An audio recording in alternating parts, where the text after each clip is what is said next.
میرے پیارے بھائیوں، آج جب مسلمان لڑکیوں کے مسکراتے ہوئے فوٹو دیکھتے ہیں، ان کے ماتھے پر سندور دیکھتے ہیں، اور غیر مسلم کے ساتھ جب پھیرے لیتے ہوئے ان کی ویڈیوز دیکھتے ہیں، واللہ کلیجے پر چھری چل جاتی ہے، واللہ دل کے ٹکڑے ٹکڑے ہو جاتے ہیں۔ اے اللہ، یہ دور بھی ہم کو دیکھنا تھا، یہ حالات بھی ہم کو دیکھنے تھے۔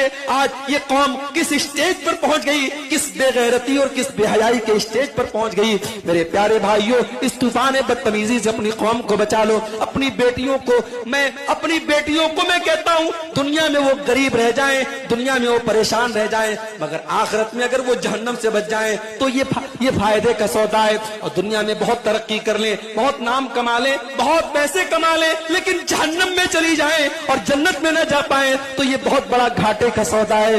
میرے پیارے بھائیوں، اگر اپنی بیٹیوں سے پیار کرتے ہو، اگر اپنی بچیوں سے محبت کرتے ہو، ان کو دنیا میں جہنم کی آگ سے بچانے کا انتظام کر لو۔